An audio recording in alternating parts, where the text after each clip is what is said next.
Well, I think we're just gently going to get started because we have our audience from Zoom with us this afternoon. I hope many of you were able to catch the actual dedication ceremony. We did that on Facebook Live. It was very special. I also want to recognize that we have the Consul General's office on Zoom with us today. So thank you so much for being with us. And to everybody else here, thank you. I don't think we have ever had such a big crowd. Have we, Melanie? Nope. No. So kudos to Kirk Kurokawa, the amazing artist and friend of the center. Thank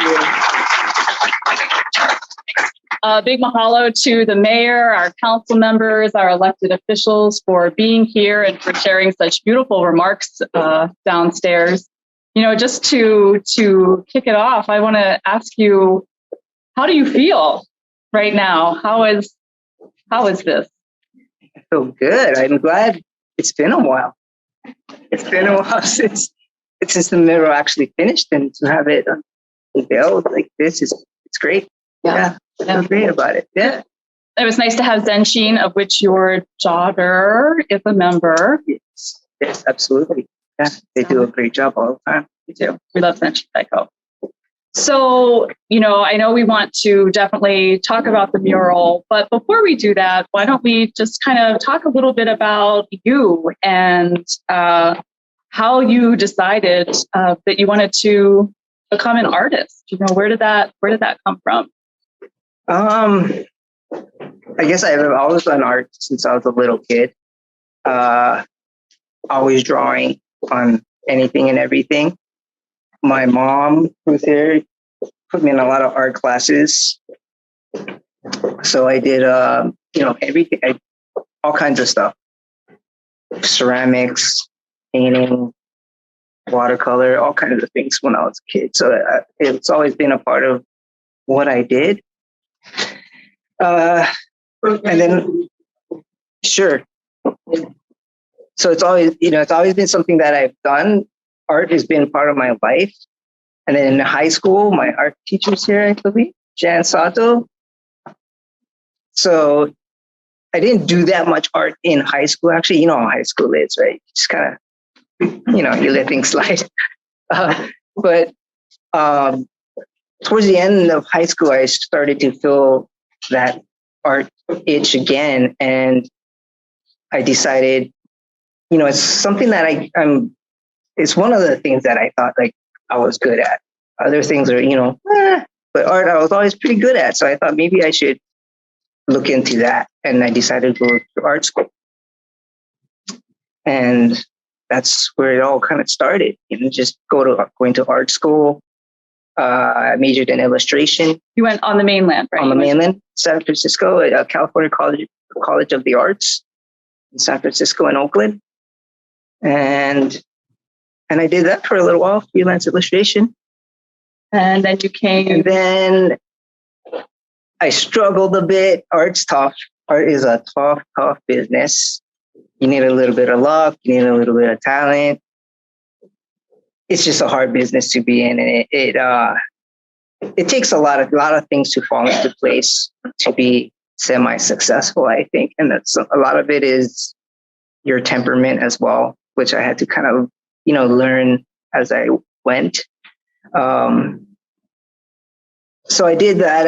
I worked for a little while as freelance, and then I was kind of just trying to figure out where I was going to be again, what I was going to do. And I decided to move home I didn't decide to move home. I just kind of thought I was just going to come home for Christmas break and see what happens. And I ended up just staying home and thinking I'm just going to regroup. And then I ended up painting decent portraits, and I got into a show, and then that's what I've done since. That was a Schaefer Portrait Challenge. Which you have done now a few times. I've been in every one. You've been in every one. Yeah. And then you have won, and you most recently won for a portrait of Masao Motooka. Yes. Yeah, Military Intelligence Service. Yeah. Another fun one. He's just great to talk. Yeah. So about the mural, everyone asks how long did it take you? And you always, you talk about how long it took to paint, which of course you can answer, but talk about everything leading up to it. How long did it really take you to conceptualize and do that amazing mural? Oh, wow. I think it took, I don't really know. I think it took a few months just to come up with the sketches and research coming here to the archives and looking through those photographs. And then it takes time just to, after you see those photographs and you look through the archives and seeing all those things, it takes time to process that and to figure out what's going to work together. Because there's tons of great imagery in there, like tons. I could do 10 more murals, really. Oh, I did that. So how were you able, why did you pick those specific ones? So I picked ones that I thought told a story and not necessarily, like when you think of a soldier like fighting or action. I wanted to show things that had thought, but made me think. What are they thinking? Are they tired? Are they just, happy to just be peeling potatoes or whatever it is? It's just I wanted to tell a story, and sometimes it just the imagery. Sometimes it's just something the way they look. They're something in their eye. And sometimes it was just the stories that were in the actual albums. The albums themselves that they had was like these little sketchbooks. It was amazing. So you actually worked, I think, for a while with Melanie down in the archives, going through, how many albums? A lot. Yeah. Yeah. Yeah. Hundreds of photographs and albums that you went through. Yeah. Did you settle on the ones, that are out there? Did you know right away? Was there a process of, was there a process involved? Yes, definitely process. Like I actually did numerous sketches of ones that I didn't do. And sometimes it's just a thing that do they actually fit together? Can you have them exist, on the mural together? Are they going to work together? And that's just a technical thing. But then there's also parts of it that is, are they going to flow together as a story as well through time? Kind of not through time, because are they just going to work together? In my mind anyway. So, are they going to work together? And some I wish I had in there, and then it just didn't fit on the wall, or I couldn't fit them in conjunction with all the others. So there are ones out there that I wish I could have put on there. But yeah, that's just the way it worked out. Maybe we need another retaining wall. So within the photograph, within the pictures, the painting, you also have cherry blossoms and you have some other things as well. Can you speak to what that is and what that meant and why you did it? Yeah, sure. The cherry blossoms, I almost didn't put it in. It was in the original sketch and it varied in size too, I think. But once I did the whole mural, I don't know if I want to put it in. But then I thought, everyone knows cherry blossoms kind of represent that fleeting beauty. And I think that matters. It matters to what we're looking at and what we're thinking about. It goes with it. So I decided to put them in, and I didn't want them too flashy. I feel like when you're driving by, you don't see them. You have to come up to the wall and then you start to see those things. Yeah. And then you also put some personal touches in the wall. Yeah. So there's some of it stylistic too. Like there's like these outlines on the figures. And that's just something that I've done in all my paintings. And this just kind of my own little thing. It has to do with light and shadow and things like that, where the light's coming from. But it's actually a warm and a cool. So actually, if you look at it, it's not quite red, but it's like a red and a blue. So it's almost like that. It goes along with that patriotic theme also. And there's my family Hmong is hidden in the mural. And I think 5. I think there's 5. I can't. Yeah, 5. Yeah, I think there's 5. So you guys come and check it out. You guys can try and find them. You have to go look. And your family is in there as well. You have a family portrait. Yes, and that was always part of what I believe, the original idea, right? It was, you wanted it to relate to us now, like how we want to include everybody, kids, families, everybody needs to learn about who these guys are. That's what the main point is. And my family's right there, so I just use them. It was so easy, right? So. I'd love to ask Carla and your family, how, spur of the moment, but just, how did this whole process affect you all? I don't know. That was a good 6 months of him being away. But it was a great experience. Like you said, every day there would be another story he would tell, and it trickled down. Like I learned things, our children learned things. So I mean, it's exactly what he said. It changed him, and it subsequently changed us as well. Yeah. Like Melanie would talk about it a lot. She'd be looking out the window, and it would just be, kind of like car after car stopping to talk to you. Were you expecting that? I mean, not at all. Talk about like the people coming up and giving you mango. Yeah, it was amazing. And it sounds like I'm exaggerating, but I'm totally not. Like every day I was out there, every day there was at least one person that would come by and say hi. And most days it was like multiple people. And that's what really, it really, I didn't expect it. I mean, it's just crazy. I just think that it's the Nisei veterans. I mean, that is why, people appreciate it, appreciate them. And I think that is why.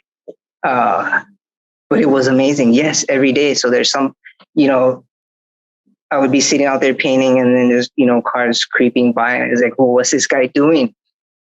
Because it looks almost a little shady. But then you see the shotgun pop up, and it's like that. It was like, oh, right on. It was a lot of those. And then there's for sure a lot of mangoes or produce. I would bring home a bunch of stuff and like, hey, we don't need to go to the grocery store. It was great, McDonald's, coffee, shave ice. Mr. Akasa brought me shave ice. Mr. Ito would bring kaki. And we had great conversations too, because he would take care of the lawn and trimming the bushes, and we would have some great conversations out there. So it's great. Yeah. Mr. Ito has a lot of good wisdom, yes. That he shares. Very quiet. Yes. Quiet wisdom. Yeah. We like it when he comes around at persimmon season, because you kind of wonder what's happening down there in the bottom parking lot with all these cars coming by, lots of cash being exchanged, all for bags of persimmons. So, you had mentioned before about, before this, you were doing a lot of more private collection work. I think we actually met for the first time a while. The community knows you and knows you for a while. We met when you were doing Governor Abercrombie's portrait. Yes. And that was such a nice experience. Yeah, that was an amazing experience. And I guess I can talk about that too. But I'll say, I just want to, maybe I'll say, to me, it's because it's important to me anyways. I think at that time, art is, like I said, art is tough, really tough. And you have these moments when it's just not working out. I guess any job may be like that. But art is crazy because it tugs at your emotions because you put your energy into the artwork. And when you don't, you don't sell work or you don't get chosen for a show or something, it hurts a little. And I was in a kind of a down slump. I actually went and I was a bicycle mechanic. I almost just quit art, really. And I just can't do it. So I fixed bikes. I love bikes. So I did that for a little while and it was a good break, to be honest. So I was doing that. I remember it. I was just working and then I get a phone call from the state and then about doing a governor's portrait. And you actually have to enter, you submit for your portfolio and to be possibly chosen to selected to be doing the governor's portrait. And I did that and I kind of forgot about it. And I thought, I don't think I got that because that's like a long time ago. So I kind of blew it off. And then I got that phone call. It's like so amazing. Like, what? Okay. Yes, I will be on Oahu. I will come over for that. And then that whole experience of meeting Governor Abercrombie was amazing. As soon as I met him, I just had a great feeling. And the interview was pretty good. I was nervous as heck. And I remember the interview just being great. And after it was done, and then you guys asked me to go grab a coffee and you guys are going to discuss. And I went to grab a coffee. I called my wife and said, "Holy smokes! I think I got it." And then I go back and you guys chose me. And sorry, but it changed everything. Yeah. Well, so the whole process of a governor choosing an artist is quite a long process. And the governor picks, a handful of people to help him with it. He went through hundreds of artists and whittled it down over many months, whittled it down to 3 artists, of which Kirk was one. And we met with the other 2 artists. They were very accomplished, very beautiful work. But as soon as you came into the room, it was a completely different feeling. And all the feelings that Kirk is showing right now is what the governor and his wife, Dr. Caraway, showed. And it was just it was like one of those once in a lifetime, for a single split second, everything is right in the world. And the bond between the 2 of you was palpable. Yeah, it was awesome. Yeah. And you captured him, so well. So but that wasn't your first community art that everybody meets. So it hangs in the state capitol. Yes. Was that your first community art? I think so. I think I remember talking to the State Foundation about that. They encouraged me to do more public art. And yes, let's do more. And then it kind of leads to this, right? This is a really cool story to me. I love it because I'm just hanging out with my kids at Sadie Nee's Maui thing. It was a shop in Wailuku. And the kids are doing art. They had this art thing on the weekends, on Saturday. So the kids are doing art, playing around, and I'm talking story with Sadie. And I've known Sadie since I was a kid. We grew up together. So we were just talking, and they're asking about Abercrombie's portrait, and yeah, it was fun. And he's like, hey, you know what? I met this really nice lady, Deidre T. Garden, and I think she's at the Nisei Veterans. And then she said, I'm on the board there. I'm like, what? I'm like, wow, that's crazy. And then, if you guys ever need anything, let me know. And then that conversation, that she just got, you gonna do a mural? Yes, I do. And then a few months later, you guys okayed it, and we're off and running. Yeah, Zadine is amazing and such a big thinker. I mean, we were thinking, should we ask him for a portrait for the annual dinner, for the silent auction or something? And Zadine was like, no, big mural. So we're so thankful to Zadine.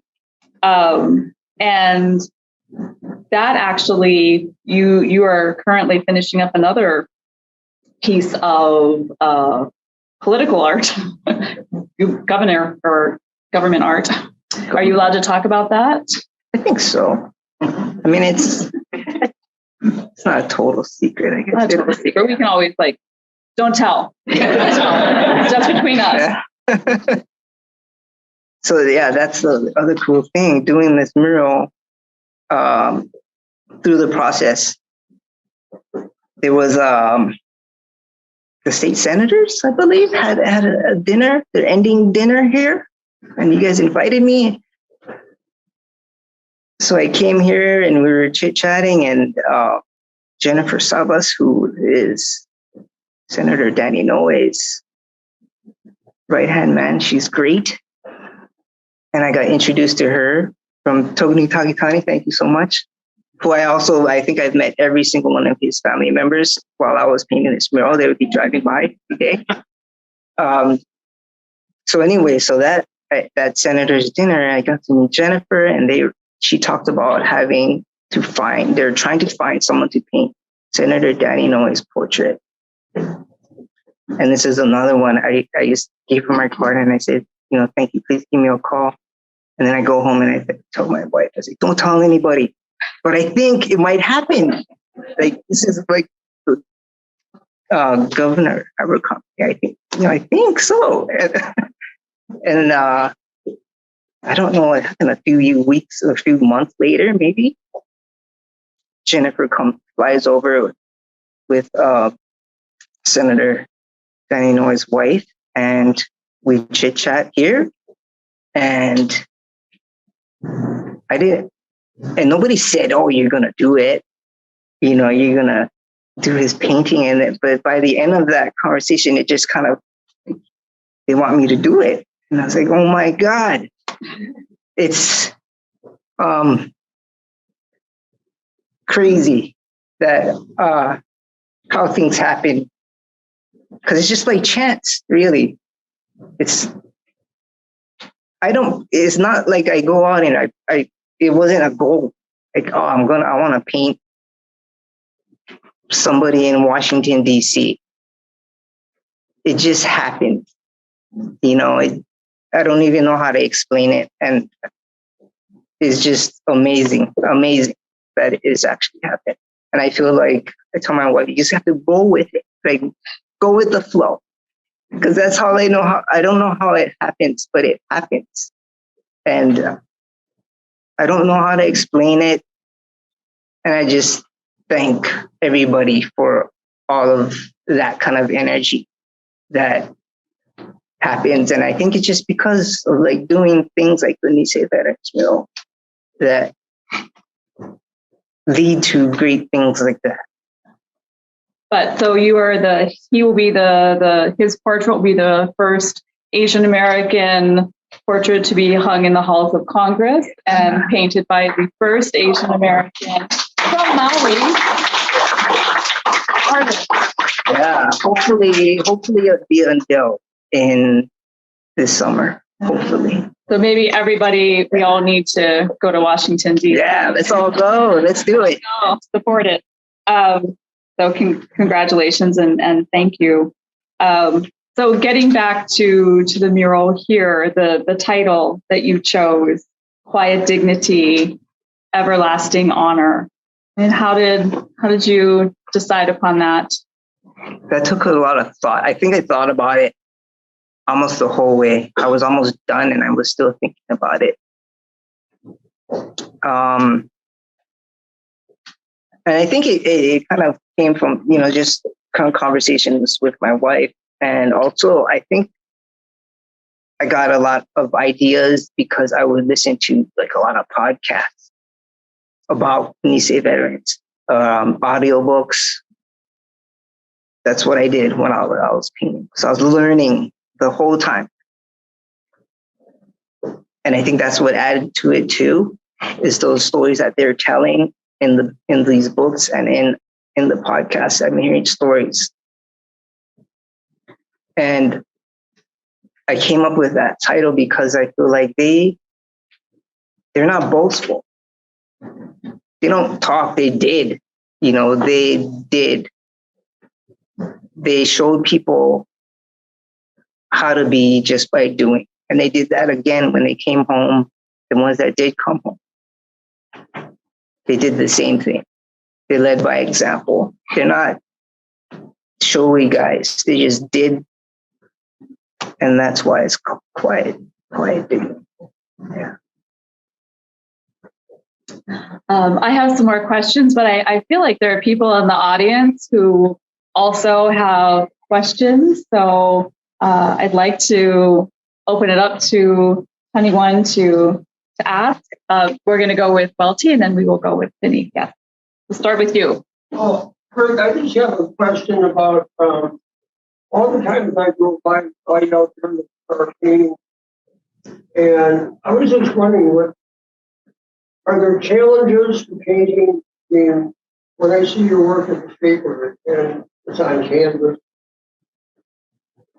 but painting a mural, I'm not sure if that wall is concrete or if it's got stucco on it on the outside. Just from an extra standpoint, before you started, were there challenges to painting on that kind of surface? Or, I mean, obviously you're not applying oil. You have to put the hardware. Yeah.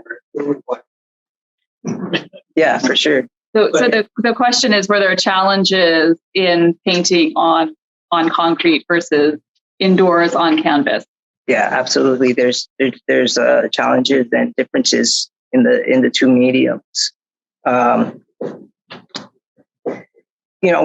you're dealing with the elements, wind, heat, and that speeds up the drying time of your paint instantly. I mean, I can make a stroke and it's drying instantly.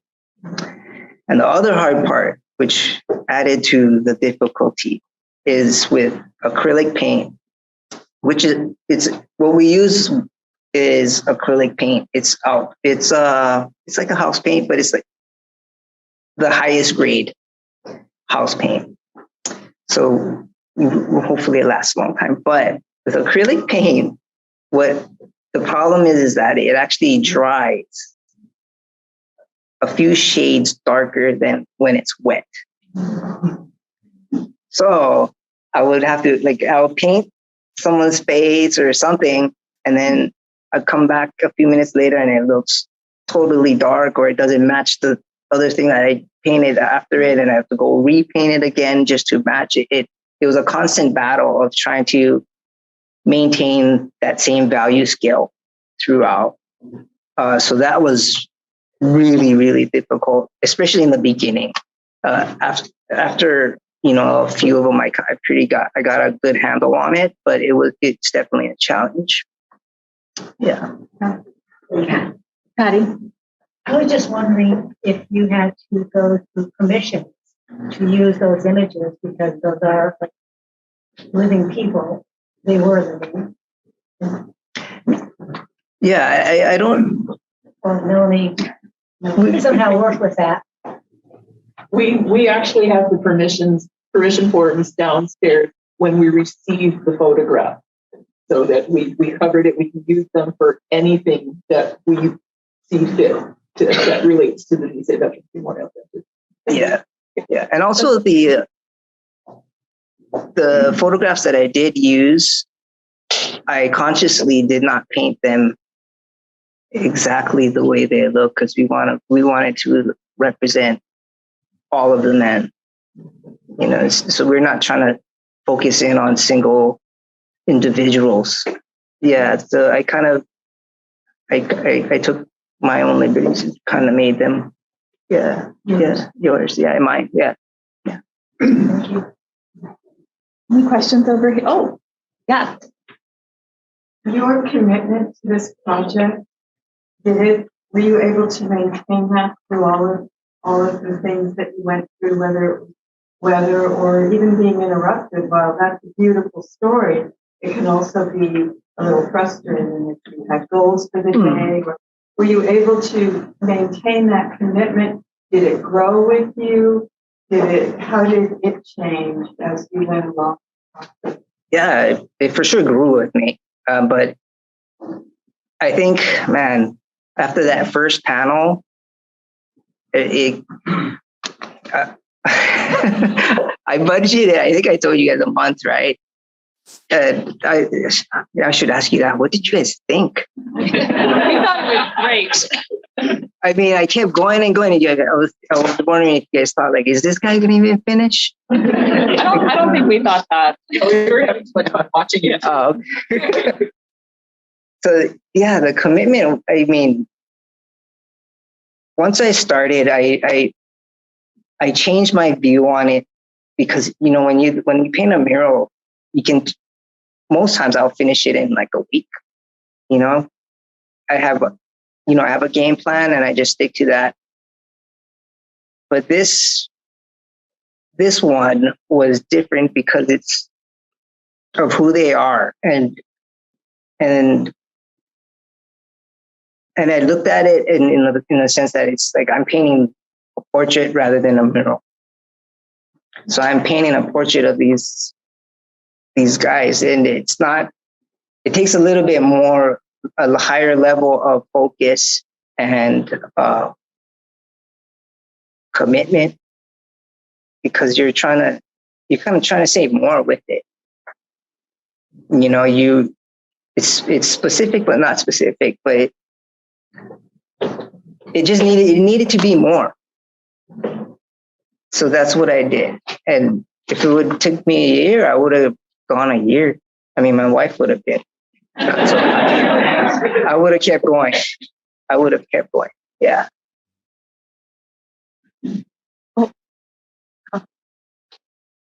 were talking about the elements outside. Are you averse to the thought I had was that you could do a publication, I'd buy it, but to do the panels and to have an idea of how you came to it, to preserve it in some other form for a future generation. Yeah. It definitely could be doable. Yeah. Using sketches and things like that. Yeah, that would be nice. Or a video. Yeah. We do have Melanie did a beautiful series of from start to finish of you at dusk doing things and in the morning. It's on our Facebook page, but maybe some combination between what you did and what you have, that would be something nice just to have in perpetuity. Good idea. Thank you. Any other questions? How do you cope with the weather? I mean, sometimes, especially in Hawaii, the rain, the sun. Yeah. Well, the rain is tough for murals. It's, some of the days were cut short because of rain. It's almost impossible. It'll just mess with your paint. Pick up where you Yeah. sunshine. Yes. And I was lucky that I had help with my tarp that I had, because I think when we first started, my mom knows that the umbrella and the tent broke within like a day or two. It just didn't last. And then I got help with the tarp and I was able to move along with me every day. So that was amazing. It saved me from the sun, the heat. Yeah. Peter. Because of the way concrete absorbs moisture and paint, you have that issue to deal with. And because this is on concrete rather than a canvas, which is inside, so it isn't affected by the elements. What is the longevity feel in the current state that this mural will have before it needs to be worked on and restored or patched or whatever? Yeah, I think it'll last years. It was prepped with a really nice, again, the best we could get primer that was made for concrete. That because it is porous, we want to seal it as best we could. And again, the paint is the highest grade paint that we could get. So that should add some life to the mural. And we're gonna have to probably reapply a clear coat. We did do that, and then we will probably have to maintain that. That is probably the main thing to extend the life of the mural, is to just reapply, wash and reapply the clear coat. Well, Aaron. I know from having worked with you on projects before, you're so great at listening and receiving from the folks that are being involved, and then also reflecting backstories. And I wonder, just through your process, whether it was an interaction with an individual or a story that you read in your research, is there anything that has really stuck with you? Oh wow, there's a few. There's just a lot of the interactions were just, people from all over, actually. I think there's people in Europe that came. They're all over Hawaii and mainland. And there were fun interactions. And I remember there being a soccer tournament, and a group of kids, the whole team comes jumping out of a couple vans and check out the mural. Like, oh, we saw you on the news. It was fun. They got to see and talk about what we're doing. And then they left me all their water and oranges that they couldn't take back. And so I was like, oh yes, that's great, because that's the best when it's hot, right? So that was really great. But my favorite story, and I might cry because it's just, and I think Reverend mentioned it about the $20 bill. So I think the mural was probably about 2/3 of the way done. And I'm just painting, and just regular day. And this older Japanese fellow, his wife and the wife's friend come to visit. And the wife and her friend are, chit-chatting with me, and I paint while they're talking, because I want to get stuff done, But so they're asking me questions, and I'm talking to them, and the husband's kind of really quiet, walking around, doesn't come and listen to the conversation. He's taking pictures, walks around, and then they're getting ready to come back or go into the gallery space. And he walks up and he puts his hand out, and I think he's just going to shake my hand, but he shoves a $20 bill in my hand. And then I say, no. Like, they're paying me. Like, it's okay. You go donate to the center. You can sign in and put a donation. And he's, no, it's for you. And he walks away. And then they go in, and then his wife comes back out and tells me it's just his way of saying thank you, because he was in the internment camps. And if you if you grew up in a Japanese house or in Hawaii, you know, like the Japanese samurai type guys that don't have a whole lot of emotion. And it's just like that. It's like my dad. You're like, no, it's for you. And just walk away. But if you know what that means, that $20 is like everything. Yeah. That's my favorite interaction. I wish I knew who, if you're watching, contact us. You know, it meant so much to me. And part of it is because of the research too. Like you just always hear about that interaction of the Hawaii guys and the mainlanders and their conflict amongst the Nisei veterans, but then they go and see that these mainland guys are dealing with their families in internment camps. Like how do you deal with that, you know, and go in a fight for the country that's doing that? It meant so much. Yeah. And I would do it. I would do this again. And if you guys ask me to paint another mural, like 100%, let's do it right now, tomorrow. Let's go. It just means so much to me. Well, you know, our mission statement is to find the hero within yourself through the legacy of the Nisei veterans. And I know that one of our elected officials mentioned that. And I don't think that the mural is the most beautiful homage to that mission statement. And we cannot thank you enough for sharing your talent, your family time, your family emotion and passion with all of us. And as our board chair said, we don't have anything amazing enough to give to you to let you know how much we appreciate it. But thank you very much. Oh, thank you.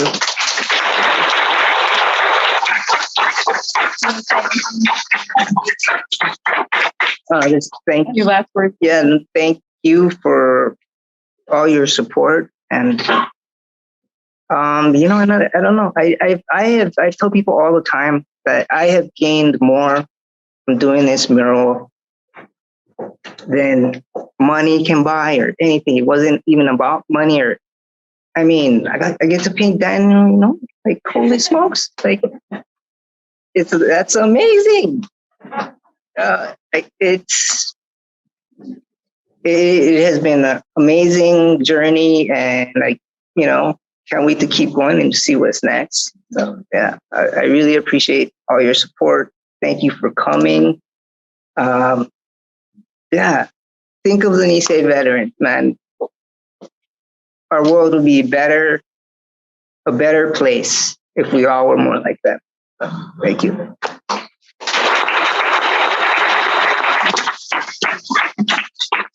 We want to thank everybody here today for coming out. We want to thank you for your continued support. We want to thank our Zoom audience. Please feel free to stay. I think we have snacks left. And as you do leave today, we have some bento for you, some little mochi from Maui Specialty Chocolate.